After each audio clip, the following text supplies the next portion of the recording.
திரு ஸ்டாலினுக்கு நான் சொல்கிறேன், அந்த தூய்மை பணியாளர்கள் போராட்டத்தை நசுக்க வேண்டும் என்ற அந்த எண்ணத்தோடு செயல்பட்டால் நிச்சயமாக உங்கள் அரசு நாசமாகத்தான் போகும்.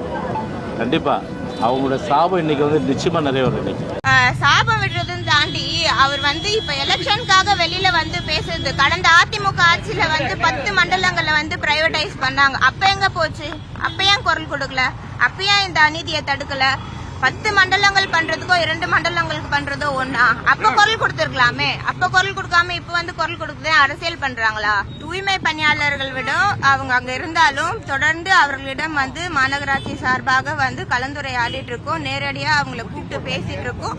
அவங்களும் நாங்க பணியில சேருறோம் அப்படின்றத தான் தெரிவித்திருக்கிறாங்க. கண்டிப்பா அவர்கள் பணியில சேருவாங்கன்றது இல்ல. ஜோன் 5 and 6ல இப்போ 1ஆம் தேதியில இருந்து ராம்கி அவங்க பணியாளர்கள் வந்திருக்கிறாங்க. இவங்க ஆல்ரெடி எக்ஸிஸ்டிங் பணியாளர்களும் வரக்கூடிய நாட்கள்ல பணியில சேர இருக்கிறார்கள். அந்த பணிகள் துவங்கப்பட்டு இப்ப நடைபெற்று வருகிறது. வார்டு வாரியா இப்ப பணிகள் துவங்கப்பட்டு இப்ப பணிகள் நடைபெற்று வருகிறது.